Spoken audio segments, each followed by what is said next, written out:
If you want to learn more about shooting macro photography with a dedicated lens like this one right here, which is the Nikon 40mm, or perhaps using extension tubes like this set right here, which is by ProMaster, then stay tuned. This video is for you.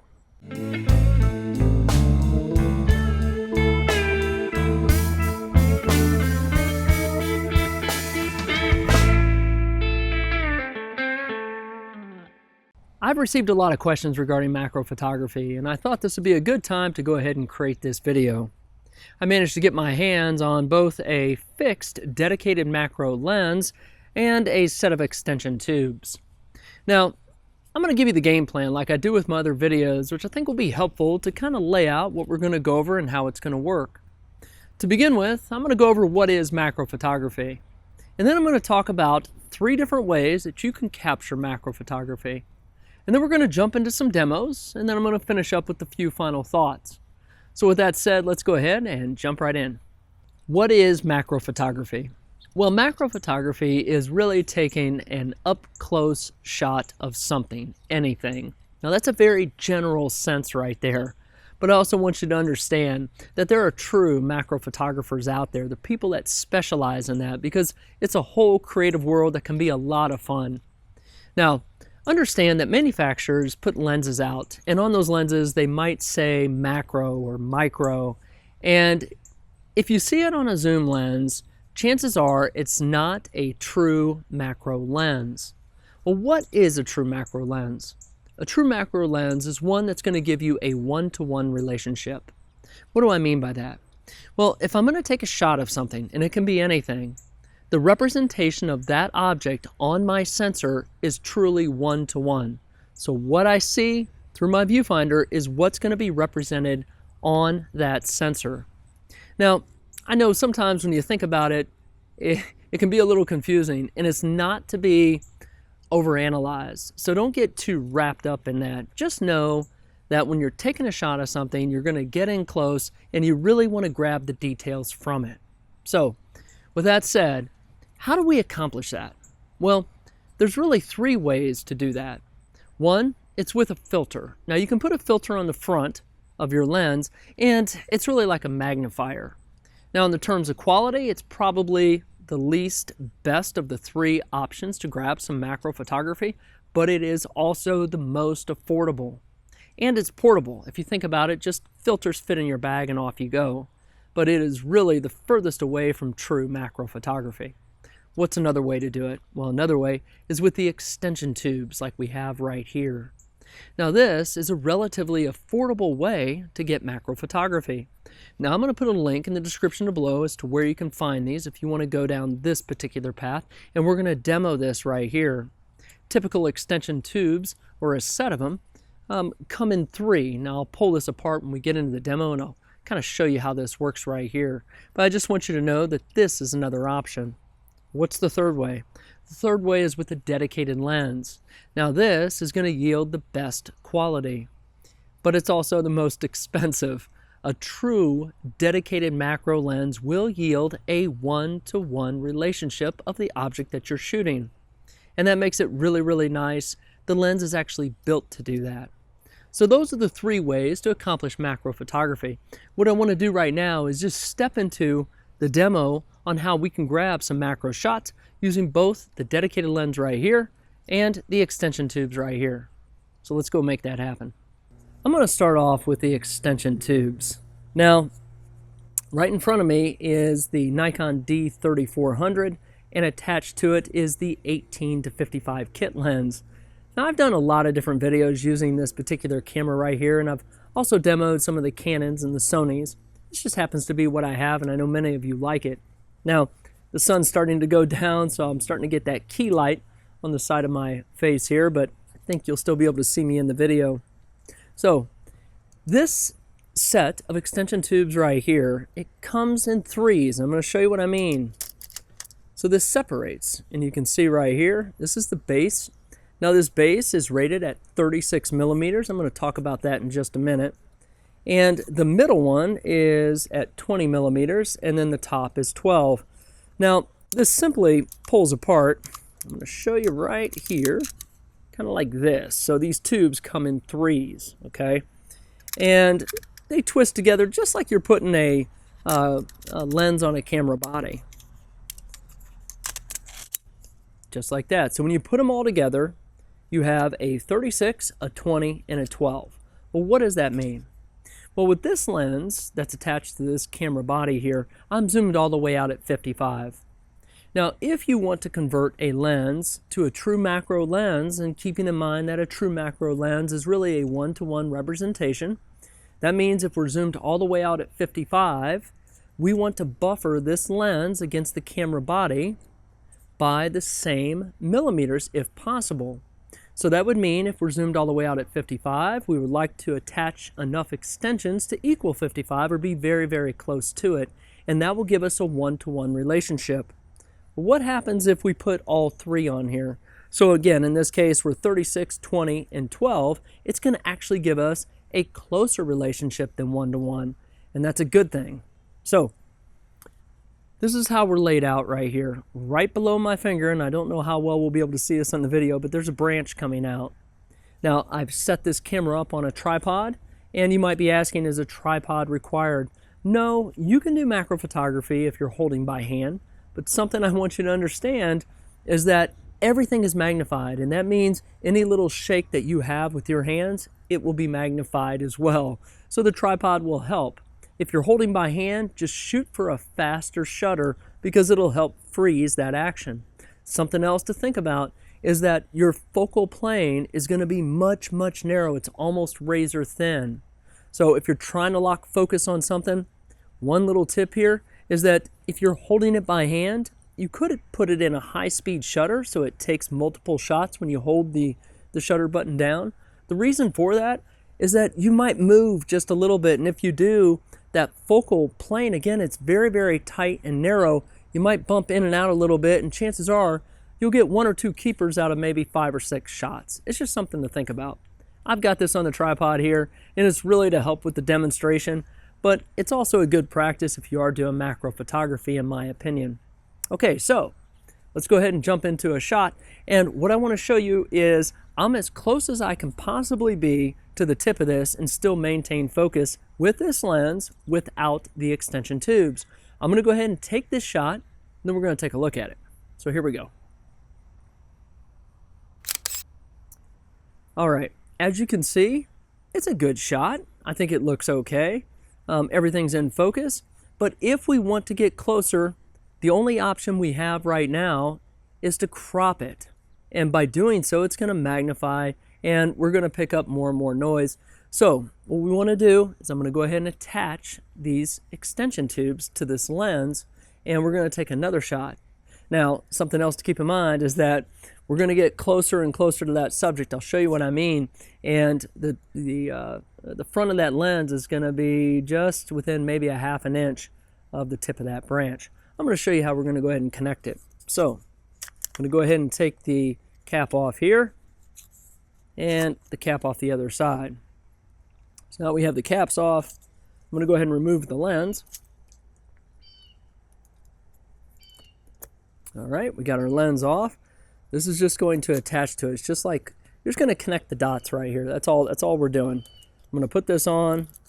I'm going to twist it. And we're going to lock it in. So now we're locked. I'm going to attach this to the body. It's kind of the same concept. You have a dot right here. We're going to match it up with the white dot on the body. Just like that. Now we're locked in. Kind of looks big, doesn't it? We just really enhance this this lens that we have here. So what I need to do is I'm going to have to get much, much closer to get that one-to-one representation. So I'm going to move this camera in just a little bit, and I want to maintain that 55 millimeter zoom if I can. So I'm going to get just a little bit closer here, and let's see what we got. A little bit closer. I'm going to pull it back just a little bit.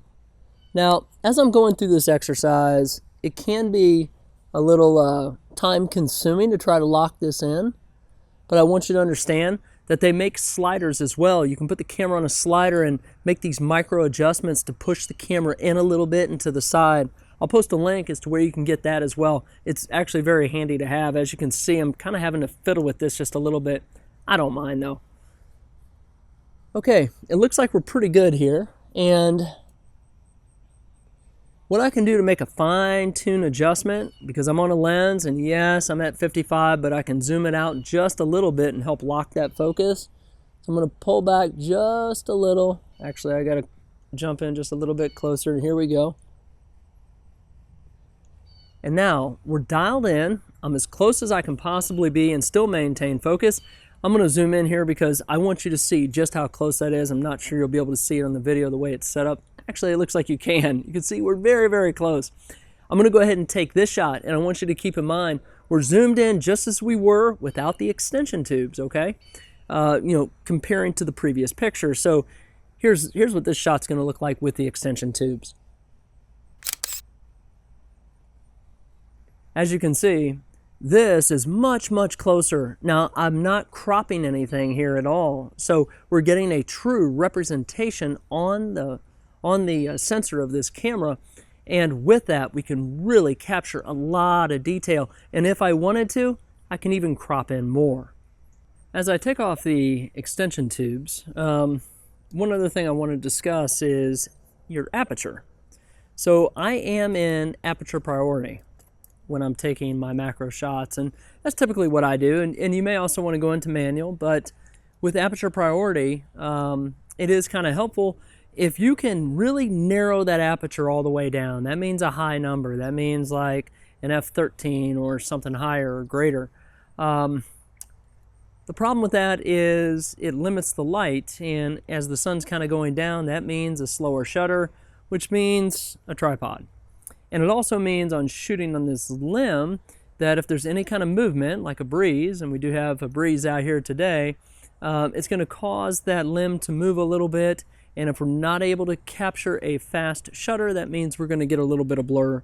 It's just something to think about. So I have the extension tubes off, and what I'm going to do is go ahead and put on the dedicated macro lens. Now, what's kind of nice about this is that this dedicated macro lens is, again, a true one-to-one representation, and it's at 40 mil. So keep in mind that at 40 mil, we're going to have to even get a little closer. So if you thought that was close at 55, we're going to be even closer to our subject.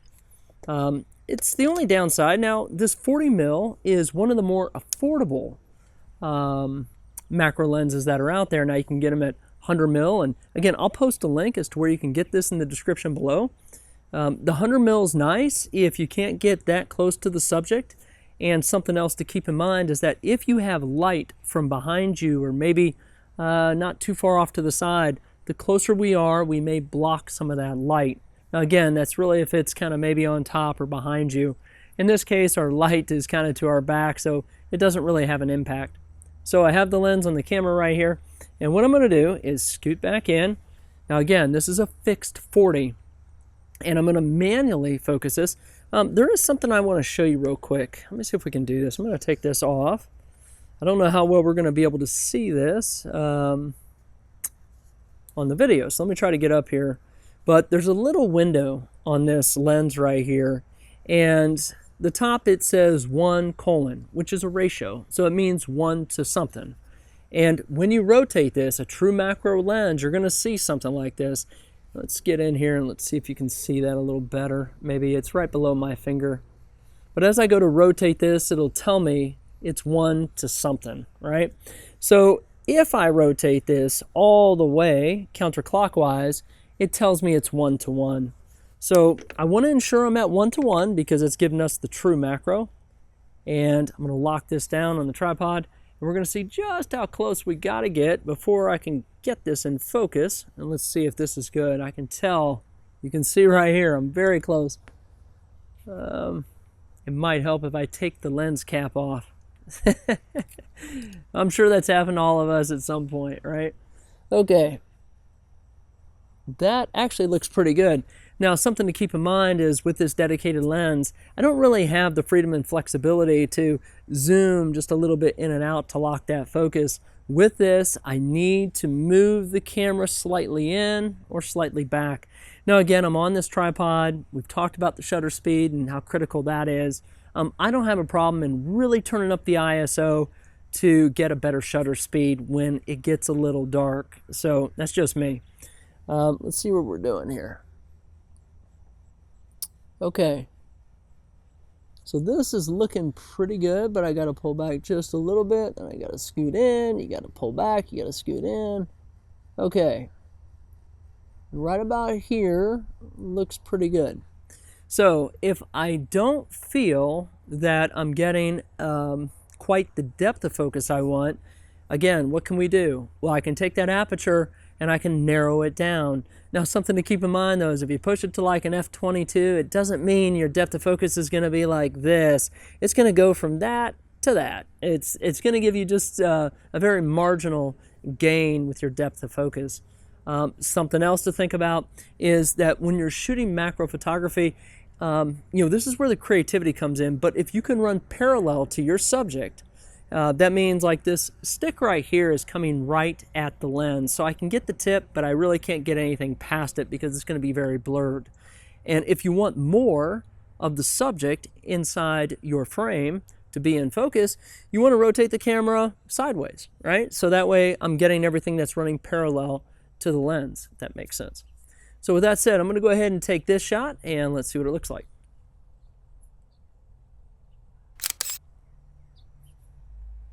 As you can see, I got just the tip of this, and I think it looks good, and you could see just how blurry it is behind that tip.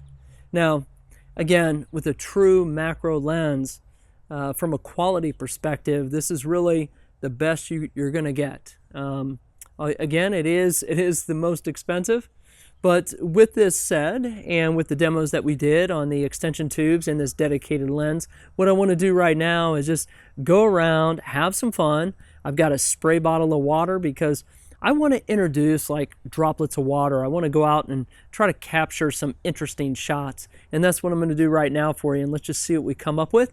As I do in my other videos, keep an eye in the upper left-hand corner because I'll put that juicy metadata out there about what it took to capture that photo. And so let's go ahead and have some fun.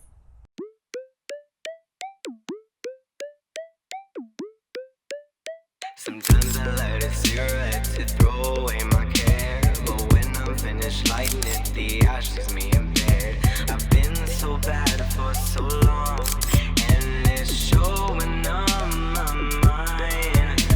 The chaos is in control, and I am having a good time. I'm so reckless, it makes me cry. And then I sit down and ask myself why.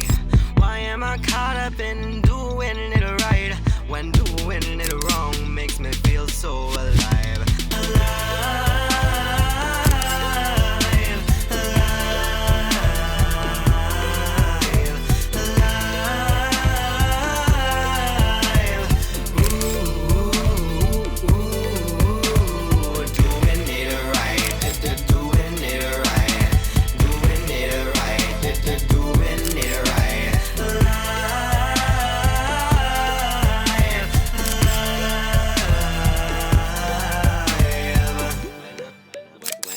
When I'm on my own, I always seem to drift into a paradise, driving in stick shift. I've been so bad for so long, and it's showing on my mind.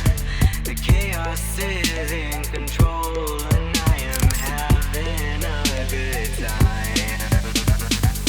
I'm so reckless, it makes me cry. And then I sit down and ask myself why. Why am I caught up in doing it right when doing it wrong makes me feel so alive? Alive.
It's time to finish up with a few final thoughts. Now, I've spent the last couple of hours shooting with both the dedicated macro lens and the extension tubes.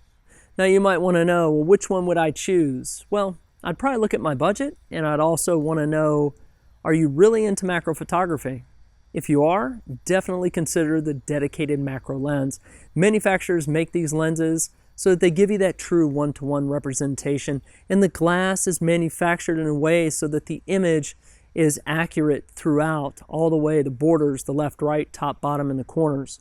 Now, if you're not quite sure, you really haven't gotten into macro photography before, and you want to save some money, then definitely consider the extension tubes. The extension tubes are nice because they will convert any lens that you have somewhere close to a one-to-one or even better. And that's what I really like about them, and they're affordable. This lens right here, again, this is the Nikon Fixed 40, but this is one of the most affordable dedicated macro lenses that Nikon has to offer. Now I'm going to post a link as to where you can get this in the description below. I'm going to also post a link for Canon and Sony, so if you shoot with one of the other bodies, then that's fine as well. I'll try to find some affordable macro lenses for you. This right here runs in the $200 range. The extension tubes will run about $100, maybe plus or minus $10 or $20. Kind of depends on where you get them from and what's out there. Now this is ProMaster. I'm going to post a link in the description as well as to where you can get these from and maybe some other tubes that you might be of interest. But I just want you to know that if you've never been into macro photography, it's a whole new world, and it is a lot of fun. You can really get in close and get some really creative shots, or you can kind of pull back just a little bit so that your viewer can understand what you're shooting. It's really up to you. There is no one right answer. Now, I did start an Instagram account, and if you haven't followed me over there, consider doing so. I'll post a link in the description as to where you can find me. I fired that up a couple of months ago. I've been having a lot of fun out there, and I know more and more people have followed me. So if you want to follow me as well, just go ahead, click on that link below, and jump on board, and we'll have some fun out there. One last thing I want to say, and this is similar to the Fixed 35 and the Fixed 50 lens review that I did, a big thank you to Robert's Camera. Now, if you're local in this area, there's two locations. They have one in downtown Indianapolis, and there's one in Carmel. Roberts is a true camera shop. That's what I really like about them. You can go in there, and there's a lot of professional people that know a lot about cameras, and they'll answer a lot of questions for you. So if you're local to the area, stop in, say hi. Tell them you saw them on this video right here, and I'm sure they'll be glad to help you out. So with all that said, if this video has helped you, be sure to give it a thumbs up, and if you haven't done so, subscribe to the channel. It's called Real World. More often than not, I post videos about photography and technology, but you never know. So until the next time, take care of yourself and be safe.